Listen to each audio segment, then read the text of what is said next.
Hello again, everyone. It's Mike. This is going to be our Philippians part of the video. And so we'll go for a few minutes, do a break, something fun, and then we'll keep going, just like our other videos. Okay, first off, I wanted to show you just a quick view of ancient Asia Minor, which is modern-day Turkey, and some of the cities that we are talking about. So here's what it looks like overlaid onto our area of the modern world. And so you can see Ephesus there, right in between Indianapolis and St. Louis, which would be what, like Effingham? It's a real place. And then so Colossae, which is where the book of Colossians is for, a little bit southeast of that, closer towards Louisville. And then Philippi, that's of course where the Philippians lived, was not in, is not in modern day Turkey, but is ancient Greece. So Philippi is kind of across the sea there. The ancient, where it actually is not here in the States, up by Cedar Rapids. So this doesn't unlock any particularly amazing insight that I'm sharing anyway. I'm sure someone has found something important based on these locations, something illuminating about Paul's journeys, but just wanted to give us a little point of contact. And these are real places, real cities, real people lived here. So if nothing else, it allows us to kind of visualize, put ourselves a little bit more in the ancient world. And so that's the kind of the distance we're looking at. Not incredibly far. I mean, if you're traveling by foot and horse and sailboat, that is a good distance, of course. But compared to our modern day, if you had to travel from Louisville to Cedar Rapids, I've never been to Cedar Rapids. It's probably not on my top 25 to go to, but I'm sure it's lovely. That's kind of the distance between Colossae and Philippi. Now, of course, you think of the whole ancient world, and Rome is going to be much more southwest of there, and then Jerusalem is going to be way down, I don't know, probably by Atlanta or Tallahassee, something like that. But anyway, for the letters here that Paul's writing towards the prison epistles, this is kind of what we're looking at. So what does that mean for us? I'm sure you'll find something interesting in your journey. But I just wanted to kind of familiarize ourselves with what we're looking at. Ancient world. Real cities, real places, real people. So, so the letter to the Philippians up in Philippi. Again, this is a prison epistle, so Paul is writing it from prison. There's not much debate on Pauline authorship. Pretty unanimous that Paul wrote it. Not many serious scholars disagree with that. Unlike, as we mentioned, Ephesians and definitely Colossians as well. And so really not too many textual variances, textual things to look at or deal with. Nothing huge on that end for Philippians. Philippians is, if you've studied the Bible, been in ministry, one of the themes of Philippians you might be familiar with is joy. That's very prevalent. It's a letter of Paul's heart. But going through it, I kind of found I'm taking out a theme that is definitely present in Philippians and in people's recaps, but I think I'm putting pieces together, and here's the way I look at Philippians. So again, we talked about one main point for each book, and Ephesians, again, was unity and newnity, how God made us one unified humanity and a new humanity through Christ. So here is Philippians. Reading through Philippians, it is all about reversals. It is all about things that seem backwards, or things that get flipped upside down, or things that get changed for the better. And so here's the one thing to remember about Philippians. We can call it Philippians. Philippians. Yes, this is deep stuff. I know. But hang with me. Because it is a book of reversals. Even if if your whole theme was joy, if the theme was joy, which is prevalent, and being thankful and joyous. Paul's writing this from prison, so even that alone is a reversal. Someone writing from prison about thankfulness and joy, that's a reversal. That's flipping things around from the way the world would expect it to be. And so there are a bunch of just reversals and things that are backwards in a good way, mostly throughout Philippians. And so if you remember one thing from Philippians, remember Philippians.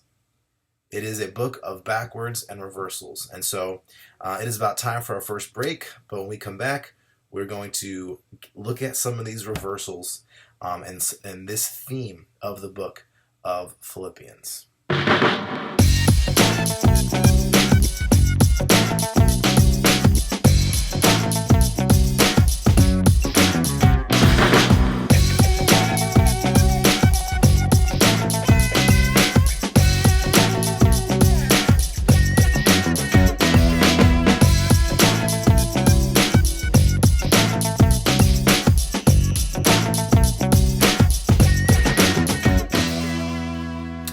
Okay, welcome back. We are continuing our Philippians discovery, and going to talk about how it is a letter of joy from prison, letter of thankfulness, how it is a book of reversals.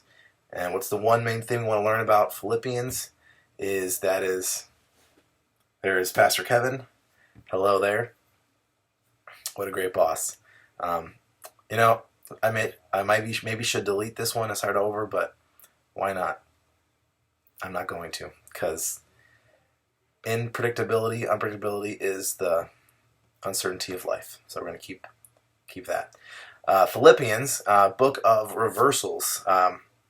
One big thing, if we're going to remember it, call it Philippians. Philippians.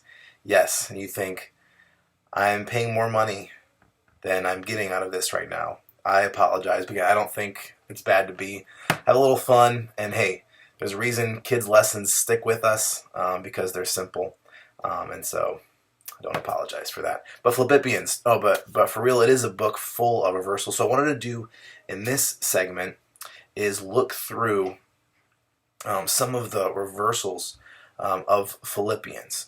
And so even starting off, a little bit of background, Philippi was a Roman colony that was very well known for its patriotic nationalism. There was a lot of military personnel that living there, and there was a deep sense of commitment to country and to the emperor, to their leader. And that flew in the face, of course, of paying homage to Jesus. Now, I'm not going to make any parallels with our modern day country that we live in, even though there is a lot of patriotic nationalism, or at least some patriotism and some deep loyalty to country and to leader. Not going to comment on that, but even so, even in that, to say that Jesus was Lord flew in the face of the cultural mores, to say that Caesar is Lord.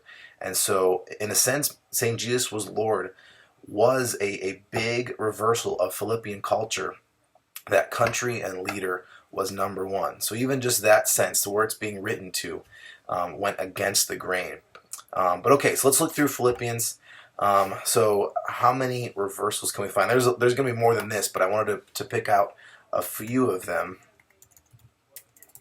So let's look at Philippians 1:12 first of all.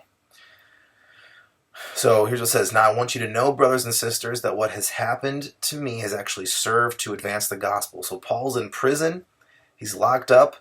Now you would think, wow, getting jailed and locked up, that seems like a big negative. Paul says, no, actually, what's happened has served to advance the gospel. And I'm sure this is not new. I believe God's put this in the church. But even what we're going through right now, we are quarantined, we are separated, we cannot meet as a church. But I believe somehow, I think God is going to and will use this time to advance the gospel. It's going to cause us to be more creative, cause us to define ourselves as the church. Anyway, I think it can be an image of Paul. Okay, so big reversal. Imprisonment did not hurt Paul or the gospel, but actually served to advance it. And that is pretty cool. Let's go next to 1:21. Philippians 1:21. Very common verse we're probably familiar with. For me to live is Christ and to die is gain. Doesn't that go against our just human instinct of survival, that is backwards. That flips things around. That, of course, dying is not what we want. Living is what we want. And it's not a negative. It's not that Christians should want to die. That's not the point. But Paul was so close and so in love with Jesus that he saw dying as a positive, and that is a reversal of how humanity works. That is a reversal of how our natural human instinct works. So Philippians 1:21, another story of reversal.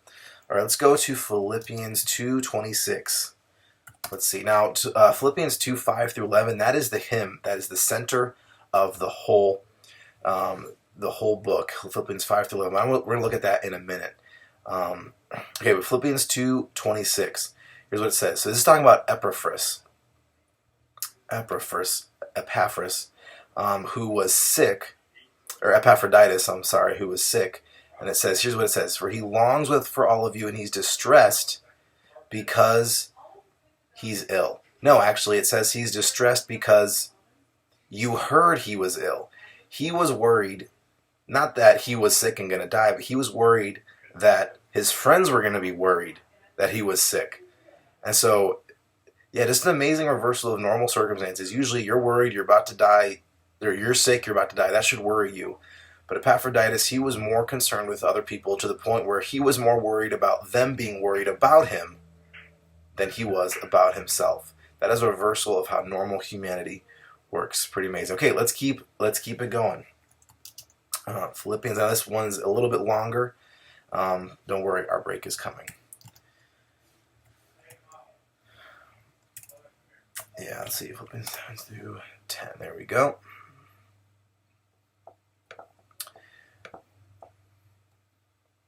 And you're probably familiar with this passage as well. Whatever were gains to me, I consider loss for the sake of Christ.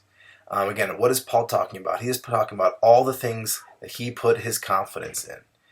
He was educated. He had status. He was not just educated, but he was top of his class. He was known to be passionate, to be a leader. All these things that were good and that he had built up in his life, he now considers them loss. All the things that he had put his identity on, he flips it around and considers it loss.